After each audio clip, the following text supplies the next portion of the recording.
Hello there, and welcome back to Not Just Paleo. I'm your host, Evan Brand, and today is an awesome episode. I know I say that all the time, but Julia Ross is a health and neurotransmitter expert, someone I've greatly admired, and I've wanted to get her on the show for several years.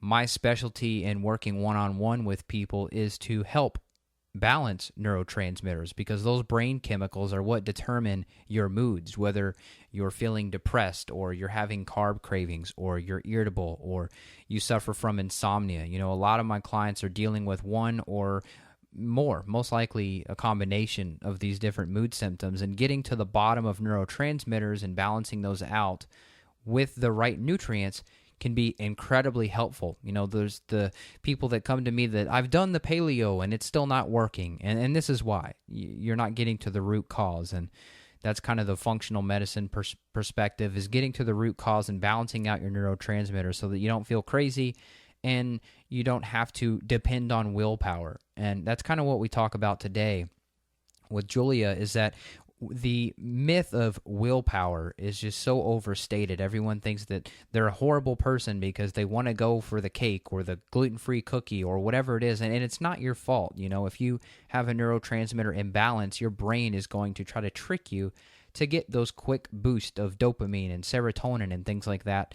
I'd be happy to discuss this more with you. I do offer complimentary consultations back at my website, notjustpaleo.com. So head there and you'll see the Make an Appointment button. So here we go. I'm here with an author of one of my favorite books. She's much more than an author, but that's how I first came across her. The author of several books. The one that I found first was The Mood Cure, and then following that was The Diet Cure. So I'm speaking today with Julia Ross. Hi, Julia. Hi there. Glad to be with you. Yeah, thank you so much. We were talking off air about my little stress tea that I drank before we got on the call, so this may be something that people want to know about. Do you drink any stress teas? I don't. I seem to have kind of an abundance of natural GABA production. It's sort of a genetic trait in my family, easygoing, relatively relaxed people. So unless I'm under some very specific stressors, I don't. And in fact, licorice now gives me insomnia, so I have to be pretty careful about herbs, you know, many of which can go either way, you know, be either stimulating or relaxing. And Right, yeah. Well, that's good. I think that my family probably has low GABA. We're all nervous wrecks. Yeah, we're all a bunch of hotheads, either copperheads or low GABA or a combination of both. Who knows? Uh-huh. Well, tell people about yourself if they haven't heard of your books or what you're into. You've done, in my opinion, some of the most important work in the 21st century for mood disorders. Well, thank you. I have to agree. They're just, you know, I was very fortunate earlier in my career. I was an addiction specialist, and I had done a lot of training. You know, I had a master's in clinical psychology, and I was bringing, you know, all these exciting new techniques to bear on the addiction field, where up to that point there really wasn't much except 12-step programs being provided. And you know, over the years, I saw, and you know, everyone else in the field saw that relapse rates were actually getting worse, not better, in spite of the fact that we had these rich psychotherapeutic programs, and which our clients loved. But, you know, they were great for a lot of things, but they just were not great for fundamentally correcting mood problems that were biochemical in origin, which it turned out they mostly were in the addicted population. And so mood didn't really improve, and the cravings persisted. And then we learned that indeed the cravings and the mood problems of addicts were caused by a fundamental aberrations in brain chemistry, deficiencies in the neurotransmitters that should be making people feel happy enough that they didn't need to reach for substances. Just they weren't there. The resources, biochemical resources in the brain just weren't there. And fortunately, at about that time in the mid-'80s, a neuroscientist got very interested in the addiction field and introduced us to the fact that certain amino acids or protein fragments could correct the imbalances that were causing people to become addicted to various substances, including food.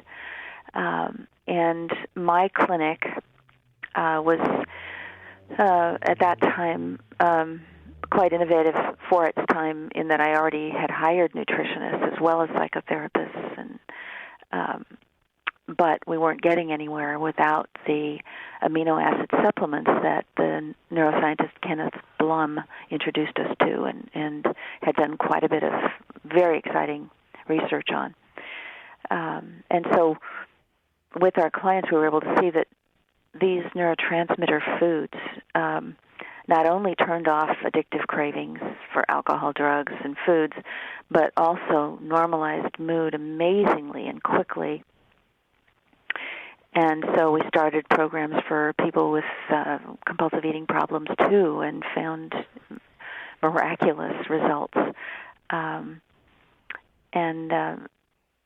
So I've continued in my outpatient clinics here in the San Francisco Bay Area to utilize and learn about the use of these brain foods, and to train professionals about it, and to write books about it so that people can help themselves, because this is really not a very complicated process, the refurbishing of the optimally functioning brain. People can get the general directions in the books. Each book has a website, The Diet Cure, which is more about overeating, and The Mood Cure, which is about depression, anxiety, insomnia, and some information about addiction as well. Julia, what I love about The Mood Cure is that you make it so accessible for people. I'm just smiling ear to ear, by the way. Your voice is you can tell you're GABA dominant, or at least you have plenty of GABA. I think people are gonna love this episode and say, "Oh my gosh, I could just listen to Julia all day." But but I certainly could, and trust me, I'm hundreds of episodes in of podcasting, and you don't find people like yourself very often. But you know what I like about The Mood Cure is that you make it very accessible for people to take action. And there's a lot of other books and physicians and practitioners that I've had on the show, and they try to convince people that these even just simple amino acid therapy is so complex and so scary, and you must spend hundreds, if not thousands of dollars on different testing and things like that, just in case, you know, when it comes to supplementing. But me personally, I've done a lot of reading and researching, and going through your book was definitely one resource. Amino acids don't have to be that scary. No, we were amazed by that, but because of Kenneth Blum's work, we were introduced to this very reliable way of assessing which neurotransmitters were in trouble, and once you know that, then you know which amino acids you need. And once you try them, within, 10 to 30 minutes, you can feel the difference. And so you're getting that feedback right away. You know that, okay, this is what I'm looking for. Now I can feel relief of this set of symptoms. And so you keep on with it and adjust the dosing as you need. When we were first challenged about, well, why don't you just do testing? We were able to, explain to people that the symptom questionnaires, the symptoms that describe deficiency of any particular amino acid and neurotransmitter came from testing. Lots of testing in the 1970s in particular helped scientists to identify what does it mean when that someone's serotonin deficient. If their numbers are low, how do they feel? And we were able to get this great, picture of how the brain makes us feel or doesn't make us feel. And in fact, when testing for neurotransmitters levels became popular over the last 15 years or so, we actually did do it, this urine testing, and found that it was so inaccurate that it didn't correspond to the symptoms. And so people would too often be treating themselves for a deficiency they didn't really have, and that they could get badly thrown off. So we stopped doing it, and I began to, urge people and practitioners not to use it, but to use the, tried and true symptom questionnaires instead, to save the money, to save the potential problems caused by inaccurate testing. And there's been many studies done comparing urine testing of neurotransmitters with blood platelet testing or cerebrospinal fluid, which are known to be incredibly accurate, and finding it remote, just doesn't compare to the real information in a lot of cases. Sometimes it does, and then, people are so excited because, I'm deficient in this, and I'll take this, and it works.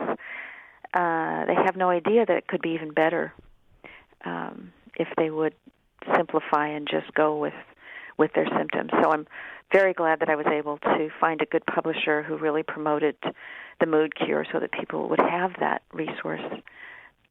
That's great. So, now there's so many different things in the modern world that are depleting neurotransmitters. Looking back from, pick wherever you would like to. Looking back at, say, the 80s compared to today, did you imagine that the world was going to continue at a faster and faster rate of pace, therefore depleting neurotransmitters? Do you think that are we up against more than we ever have been compared to back then? Well, yes. And, it's a terrible combination of increased external stressors and the most stressful diet ever known. So that we all have some vulnerabilities in terms of, which neurotransmitters we make the most, optimally and ones that we're perhaps not as good at providing ourselves. But if we don't have the basic nutrients to make neurotransmitters out of coming on a regular basis from our diet, there's just no way that we can do anything but deteriorate in terms of our moods. And right now, of the top 10 foods consumed, 8 of them are refined sugar or starch or some combination. And 2 of them are proteins. And they're, at number 8 and number 9. So we are eating so poorly, and we're eating so little protein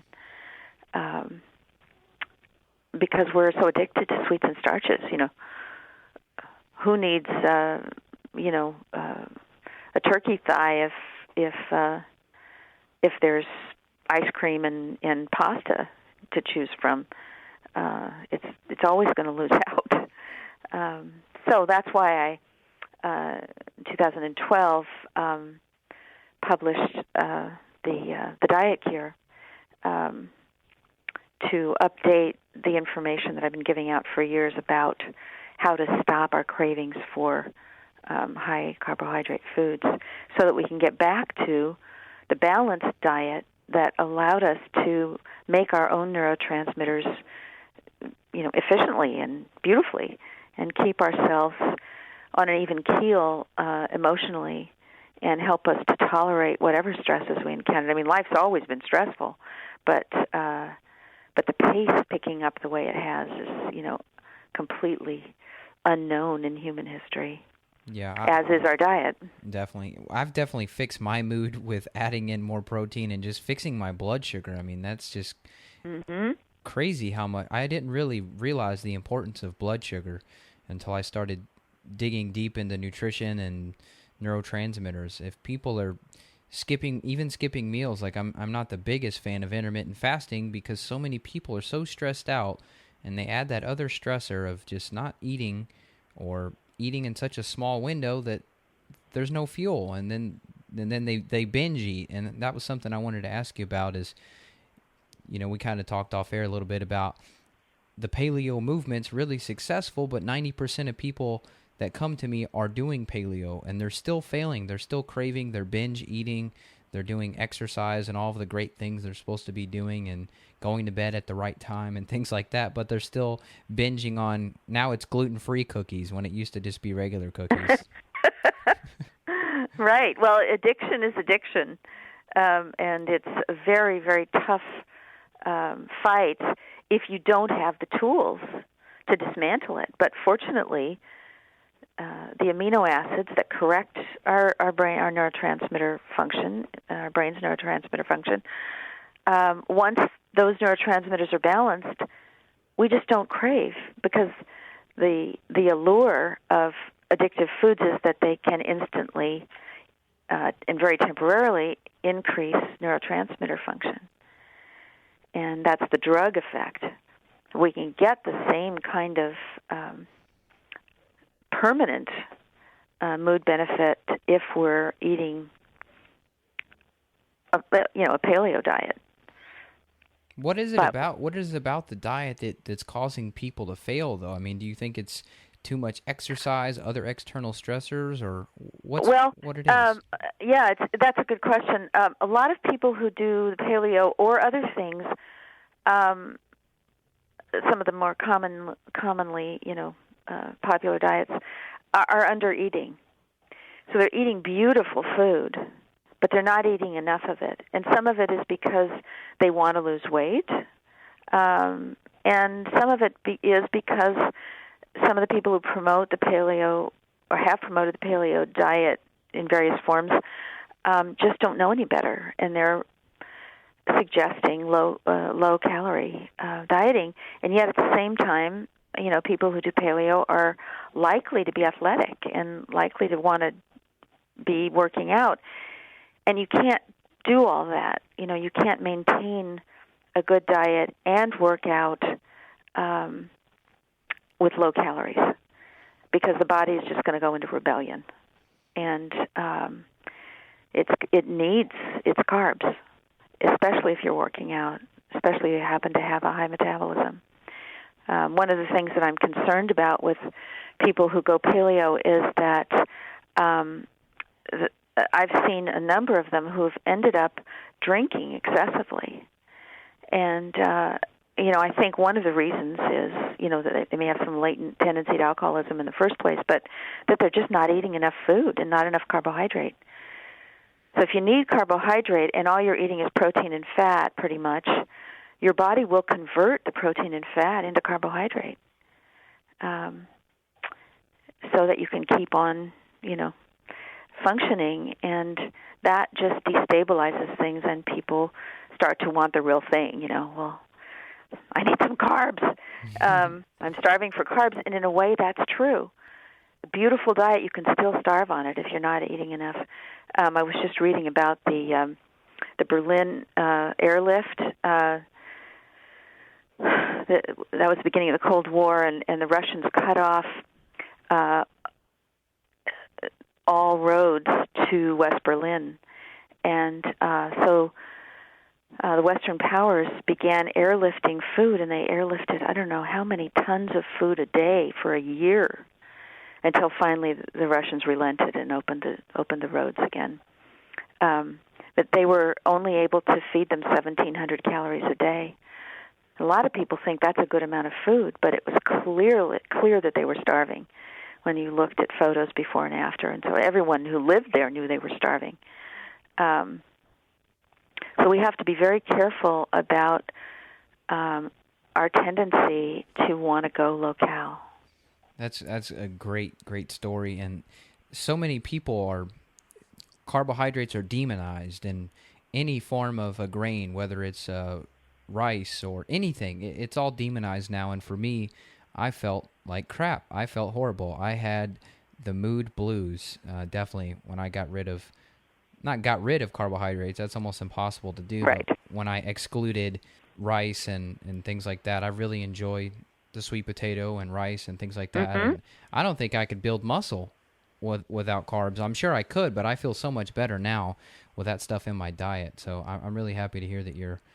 Well, you're sparing protein that way. You're sparing aminos to build the muscle, so that the protein isn't broken down and burned, in place of the carbohydrates, which the body will do.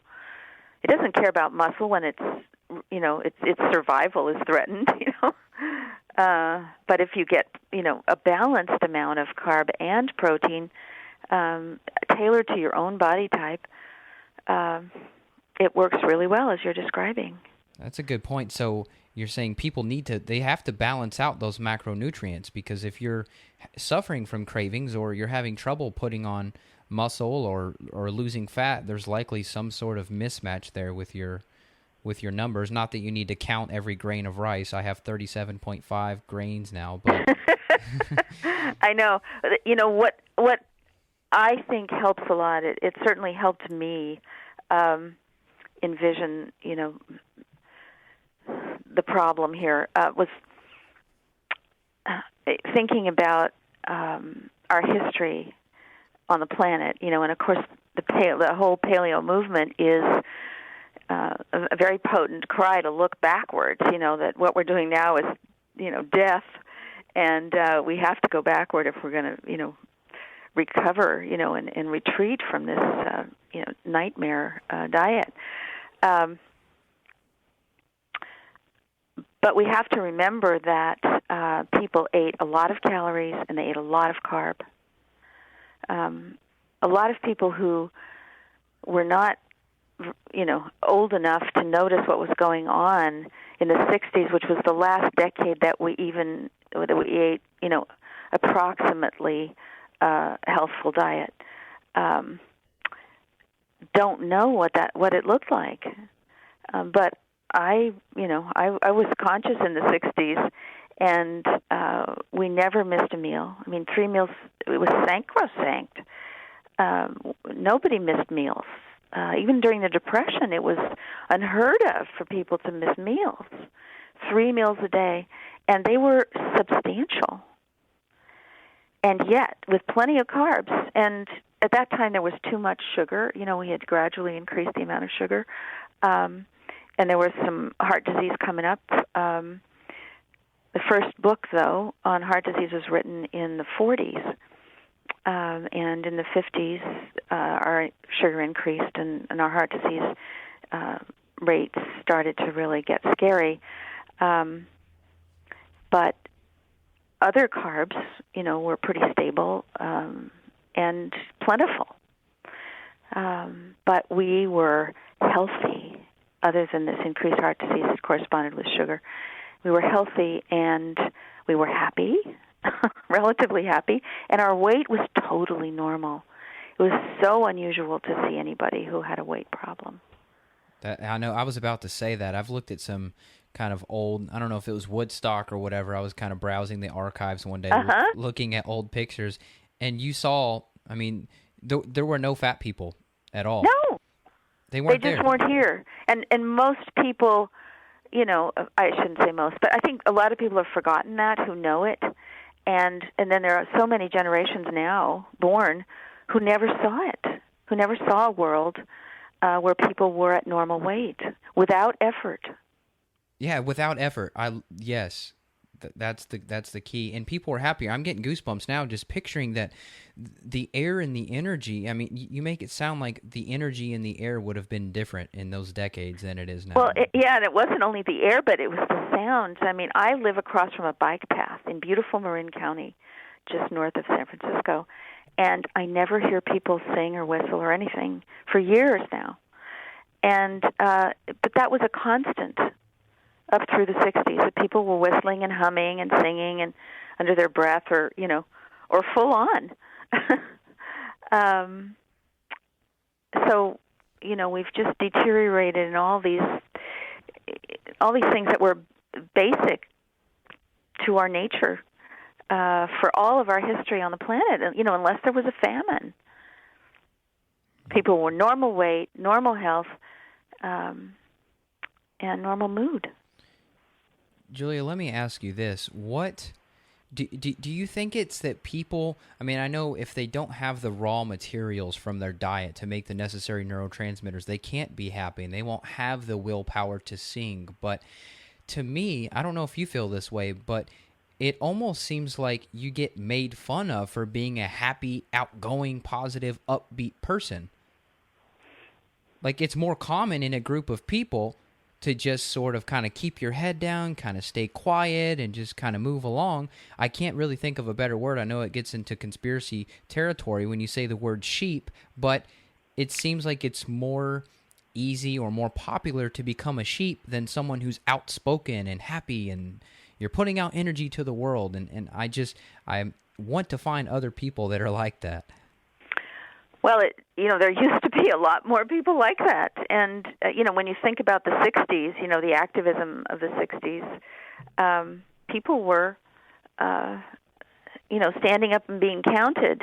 But I was, one of our clients is a social activist, and his problem was panic attacks. And so he had a lot of energy, and he could keep working and doing his social activism, but, he had this panic, and so we were able to get rid of the panic, but he and I had a lot of conversations about he had to improve his diet and as well as take the amino acid supplements and so forth. We talked about how the number of people, activists, has shrunk, and it's because it's a hard row, even if you're in good shape, to be an activist, and people are not in good shape. They can't tolerate stress. They have little energy. Their health is not good, and they are pessimistic. They're just sort of hanging on, and they don't have that high serotonin optimism. Serotonin is the first neurotransmitter to go whenever you're depleted, especially when the diet is depleted of protein, and so we get back to the diet again. We can't be who we're intended to be if we don't fuel the brain and body properly.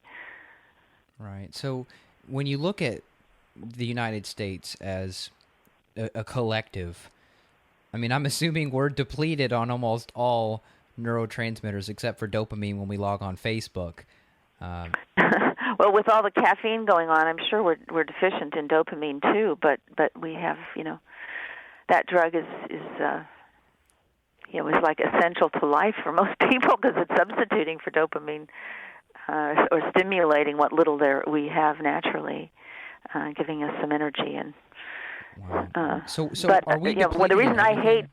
Let me just say one thing about coffee, which is another thing that concerns me about the paleo movement. Is there's a hell of a lot of coffee, as well as this question about alcohol. But I don't like it because it suppresses appetite. And we have enough trouble getting people to eat 3 meals, but when they start the day with caffeine, it's really hard for them to eat until later.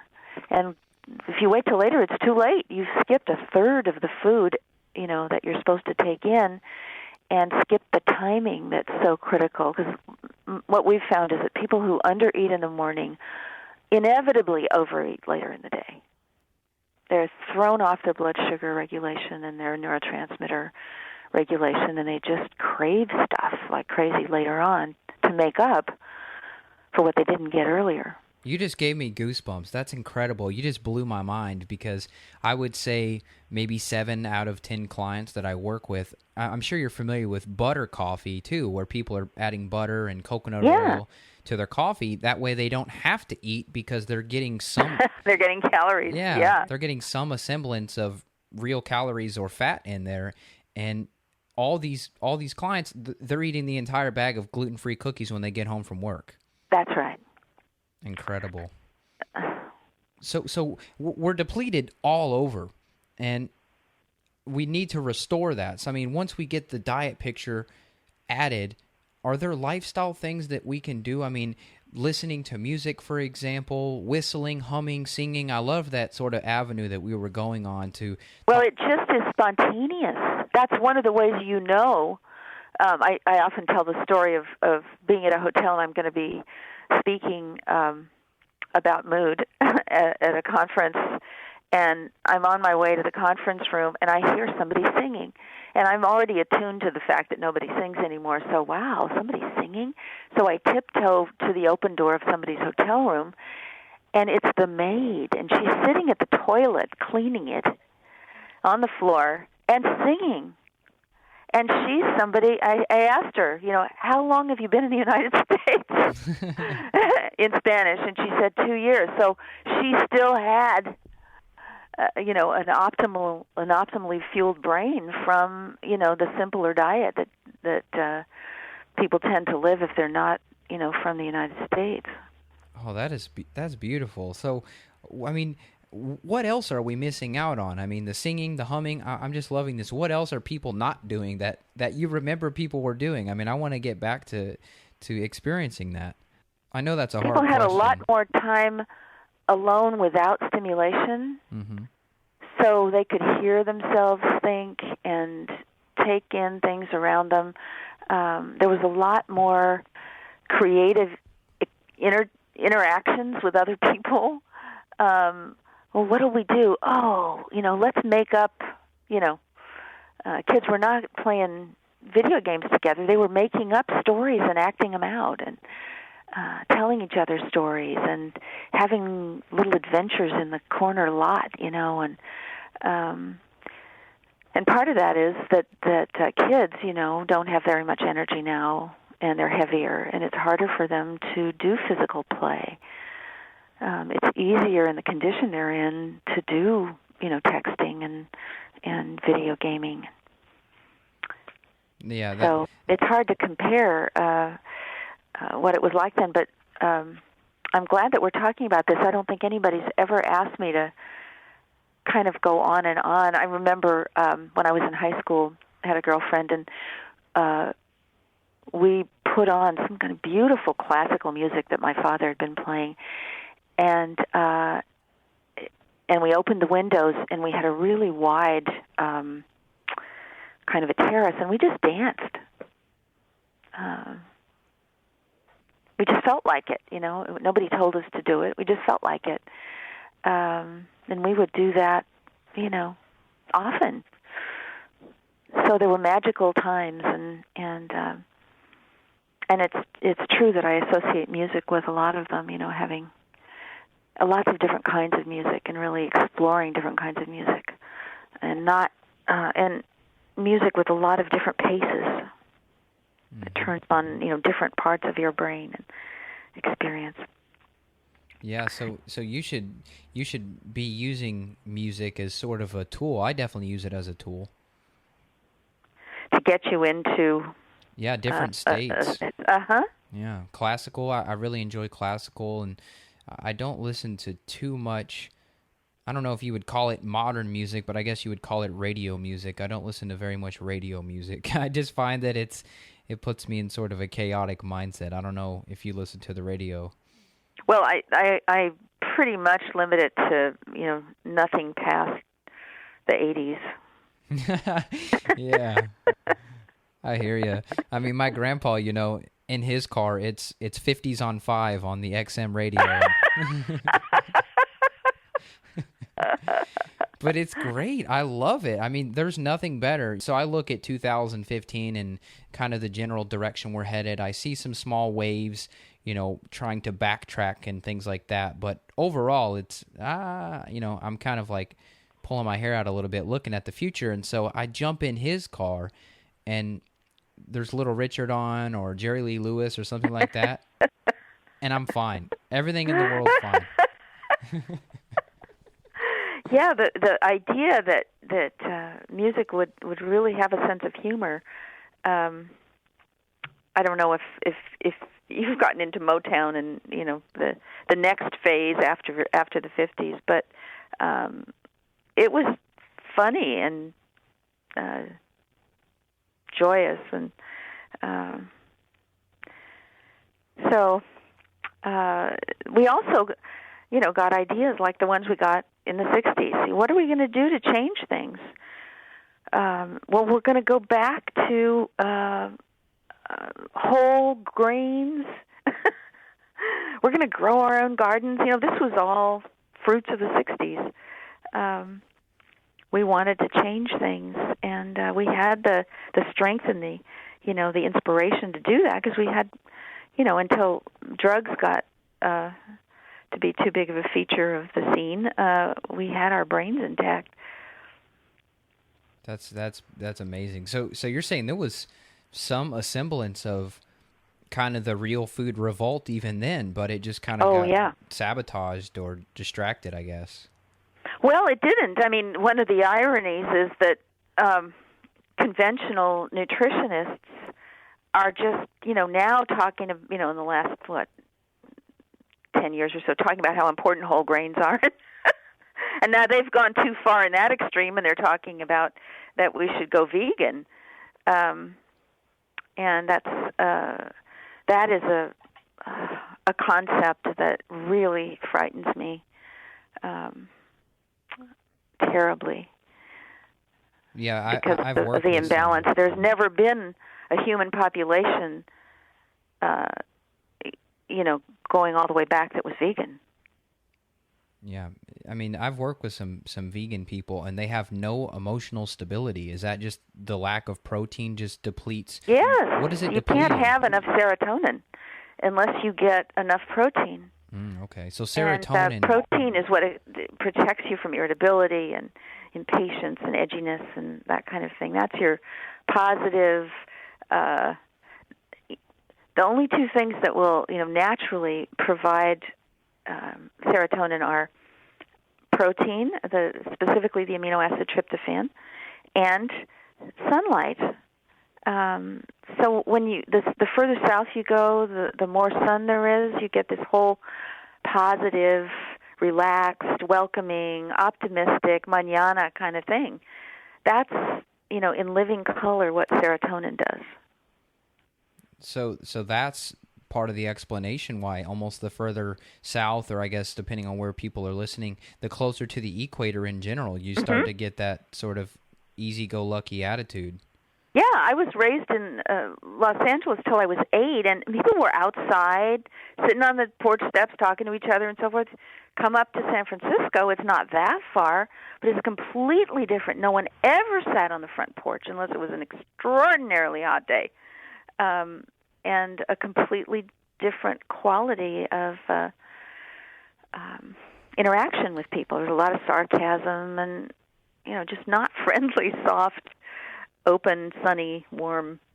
It's funny, Julia, another thing that's changed, it's hilarious, is you said that they would only be on their front porch if it was hot. Now they'd be inside. I mean, they'd be... That's right. They'd be hovering over the air conditioner. Yeah, that's funny because, I mean, in Kentucky, my grandfather, and he was growing up on a farm with his grandparents, the front porch was the place to be. Everybody was out there. You'd wave, you'd say hello, and you had to be out there because the house was too hot until the sun went down. Yeah, you'd tell jokes, who knows what you'd get up to, but, it was fun. So we need to, so you and I need to write a book on the benefits of, what do you call that? Do you call it stooping? Like how they sometimes call a porch a stoop? Oh, no, I don't think we could call it that. They'll think it's slave farm worker labor that we're talking about. Right. But getting on your porch, just being on your porch, being front outside. Porch mentality. Mm-hmm. Bring it back. And but in order to do that, the brain needs to be reminded, it needs to be fueled so that it can provide that kind of impulse. Oh, turn off the TV. Let's go outside. Let's take a walk. The hot air feels real good tonight. And fortunately, we have the nutrition supplement industry, which has provided us with these neurotransmitter fuels, in individual free form. So they get right into the brain just about instantly, and you start to recharge and realize what you could really feel like. And then you can be yourself, and then you have access to all your inner resources, whether they're mood or energy or activism or creativity, whatever. It'll come out of you if you if you can fuel yourself so that those doors open. So what you're saying is what we need is to gather activists. We need door-to-door workers that are delivering, whether it's phenylalanine or tyrosine or whatever it is. We need door-to-door amino acid suppliers ASAP. Well, my contribution to this is I'm working on a third book, and I have a publisher who is completely in tune with the fact that this is our best hope for turning around, the mood, weight, degenerative disease disasters, that have befallen us, and willing to do international promotion, to get the word out about how easy it is to access and use the amino acids. Then we'll only have to be worried about, are there enough, is the production of amino acids going to hold up to the demand? Because once enough people know what these things can do and how quickly they can do them, the demand is just going to be huge, and then we'll have a chance, I think, to do something about this planet hopefully before it's too late. That's exciting. I mean, when is too late? Well, I don't know. They say that some of the most basic indicators have passed. That we are too late already. But we're very inventive, and hopefully we can. All we can do is the best we can do, and as you've discovered, these tools really are miraculous. So, if people's brains are liberated to start working on, on saving the planet, maybe we can do it, or save half of it, or I don't know what the future holds, but I know at the moment it's not looking good. Mm-hmm. I was just seeing a film this week called Salt of the Earth, which I won't go into what it's all about, but just to say that it includes before and after footage of a rainforest property that had been leveled, for financial gain, and a son who inherited the property. It was completely barren. There were no animals. There was only weeds. There were no trees left, and began to plant trees. And now it's completely forested, and the animals are back, including the jaguar. And it happened, within. It was visible, within 10 years. And in the same film, they talked about how 50% of the planet is intact. And the potential for a lot of what isn't intact to be regenerated is there. So anyway, it's great that you're running this program to get the word to people about how they can improve their own mood and health and contribute to the survival of everyone else. Yeah, it's tough. I mean, because I hear everybody's take on it, so I'm kind of the filter for people to I don't know what you call it, titrate it down, and so I completely hear you. And you said that documentary, it was called Salt? It's called Salt of the Earth. Okay, I need to watch that because I love that you talked about jaguars. You wouldn't believe the amount of time I've spent on Wikipedia researching the endangered species. Oh, how many are left of these? How many are left of these? Oh man, there's only 2,000 of these. So it's crazy. There's 7 billion plus of us, and then there's I think right now there's about 3,200 Bengal tigers in India, and they're trying to restore that number. And I know Leonardo DiCaprio, he's been working a lot on restoring those numbers and helping. I'm not sure exactly how he's helping, but that the number of Bengal tigers has actually increased over the past, I don't know, whatever their measurement was, 5-7 years maybe. So they went from 2,000 to 3,000. So it's amazing to think they're that low. I mean, if you picture 2,000 people, there could be 2,000 people in a Whole Foods on a Saturday afternoon, you know? So that's it. We have a Whole Foods full of tigers left. So That's right, and we want to regenerate our human tigers.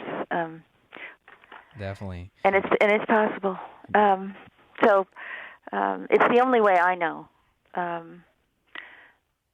because I've seen such miracles. I mean, we've seen over 4,000 people at the various clinics that run out here, and almost all of them have had tremendous transformation within a week. So this is not something that's going to take all sorts of discipline and months and months and months. It's not. It works right away. You get the dose right, and it's easy to get the dose right, and you're there. You have to maintain the use of the amino acids for a certain number of months, depending on your particular chemistry, while you're correcting your diet. So it's not enough to take the amino acids. You'll never be off of them unless you also correct your diet and get enough protein in there. Mm-hmm.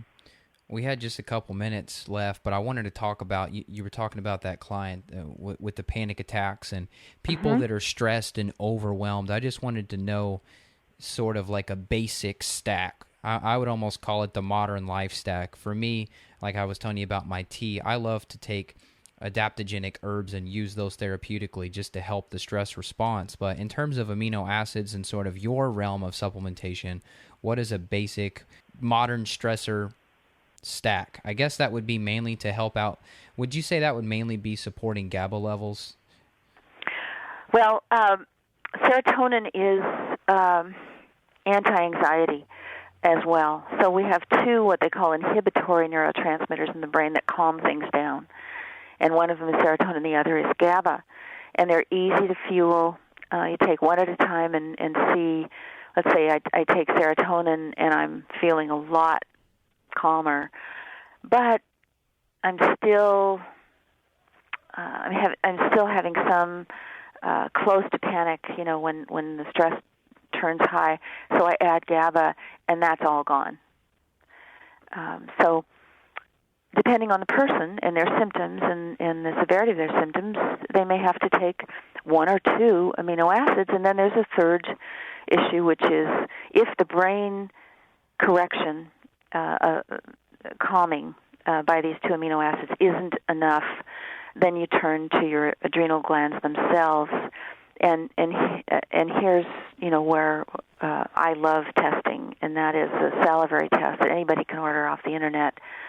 4 samples of your adrenal cortisol hormone, and see what the levels are. And if they're low, there are certain clear-cut nutrients, and if the levels are too high, there are others. So those 3 factors, GABA, serotonin, and cortisol,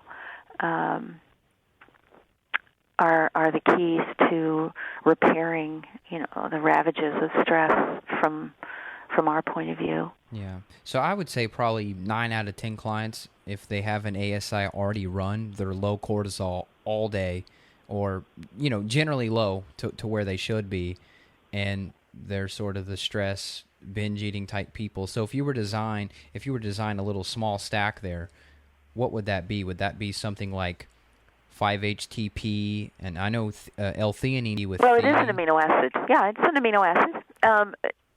We only use it if GABA doesn't work, but it's marvelous when GABA doesn't work, and that's maybe 1 in 10.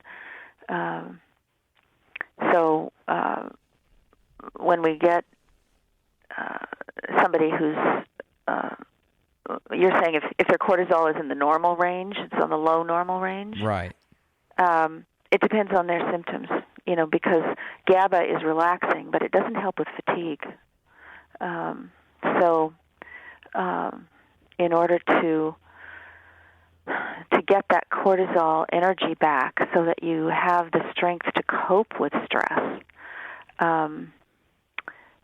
we preferred to use cortisol itself, which was available over the counter until very recently. So now we're back to the adaptogens and specifically ashwagandha, and for those who tolerate it well, licorice. That's for energy raising, for a low cortisol person. When we often see somebody who is below normal in cortisol in the daytime and then excessively high at night, so they don't sleep. And we have wonderful results normalizing that with the amino acid serine, the phosphorylated type of form of serine, which normalizes and moderates that spike in the middle of the night that wakes you up and keeps you awake when you should be getting your best, deepest sleep. And that alone can raise your energy and normalize the rest of the day's cortisol to get a decent night's sleep. That's great. How many milligrams is that normally? Because I see a lot of times that people are using way too low phosphatidylserine. It's just not really enough to do much. Well, there are two types of serine, phosphatidyl, which doesn't do much for cortisol, but phosphorylated serine, different form of the amino acid, is marvelous. But the range is 1,000 to 3,000 a day. And so by day, we mean, take it at bedtime if you tend to wake up in the middle of the night so that it has time to act. And we start with 1,000 milligram, and we go up to 3 if needed and as needed. And this is all explained. There's an article on insomnia on the Mood Cure website, moodcure.com, and also in the book. There's a whole chapter on insomnia that includes information about how adrenal cortisol elevations can cause a particularly nasty form of and common form of insomnia. So are you saying that phosphatidylserine and phosphorylated serine, those are two different things? Those are two different types of serine. Wow, I never knew that. Well, most people don't, and a lot of people try with the phosphatidyl, which is better known, but it just doesn't have the impact on cortisol. It's good for memory. It's marvelous for memory, whereas the phosphorylated isn't. But the phosphorylated can correct the whole adrenal brain disconnect. It's just an amazing supplement. That's cool. I know this is very specific. This is my last question for you. I know this is very specific depending on the person, but what would you consider your top 3 favorite nutrients? This could be just for just life in general, something that really just helps you get through life.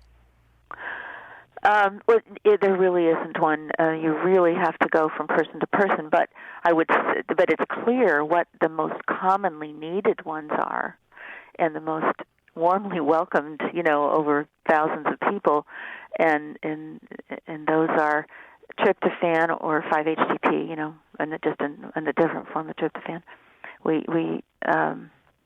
And GABA, and for enhancing the pleasure in life, DL-phenylalanine. But for all those hypoglycemics who have a real struggle with mood and cravings for sugar in particular, the amino acid glutamine is a real lifesaver. So I can't limit it to 3, but I can go for 4. Hey, that works. Glutamine super gut healing too, which is why. Yes, an immune system healer. It's an amazing nutrient. That's awesome. Well, Julia, I swear I could make this 10 hours if you gave it to me, but Well, it was a pleasure. It was. We got to let you go, but tell people about your website and your books, and we got to do this again because we had so much fun. Well, I wasn't born yet, but we had so much fun reminiscing about the past. And, yeah, we can. It'd be fun to do it when I have a little more time to remember specific stories. But for immediate first aid, your listeners must be referred to my books, The Mood Cure and The Diet Cure, and the websites, dietcure.com and moodcure.com, that are loaded with things. And among other things, if people are timid about trying their own amino acids, there's a practitioner list of people I've trained and certified on the moodcure.com site. And there is a virtual clinic for food cravers on the Diet Cure site. So that's a lot of resources for people, and I wish all of your listeners the very best. Awesome. Thank you, Julia. And you're welcome. People should definitely get the audio books as well. If you've listened to a podcast, you're an audio listener, pick up the audio version. I picked up the audio version of The Mood Cure, and it's one of my favorites. I've probably listened to it 10 times. And it's just a great way to get that into your brain. Okay. All right. Well, thanks again. You're welcome. Bye-bye. Bye. All right. I don't even have to say I hope you enjoyed that episode because I guarantee you did. And I've actually talked with Julia and I've changed my mind. You may have heard me talk about a few episodes back about how I was running urine testing for adrenal and hormone panels and that I was not doing the salivary, but after some more talk with Julia today, I've been convinced to offer and run the adrenal cortisol test that she talked about in this episode. So it's not guaranteed that you need that test, but what I would do is just get in touch with me. You can go to my website, notjustpaleo.com. You'll see the click to make an appointment button, and you can schedule a complimentary consult with me, and I can talk with you about your symptoms and what you're going through, and if I can help you with that, and I think that that test is helpful, then we can run that for you. So obviously there's several other different tests that are very helpful, whether it's the adrenal test or food sensitivities, organic acid testing to figure out neurotransmitter imbalances. So there's many different ways that you can get help through my website if you're struggling with this type of stuff.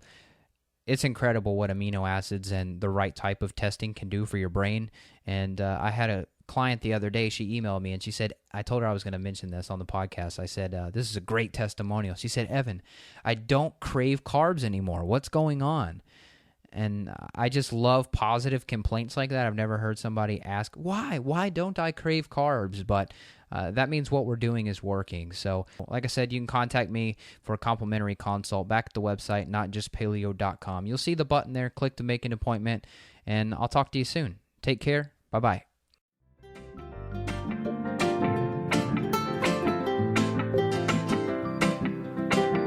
He acts like it's all good, yeah, like everything's cool. Kiss her, got a line and he leaves her.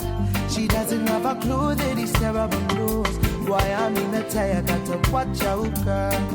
Don't wanna see her cry her eyes out, girl. Cause I've been watching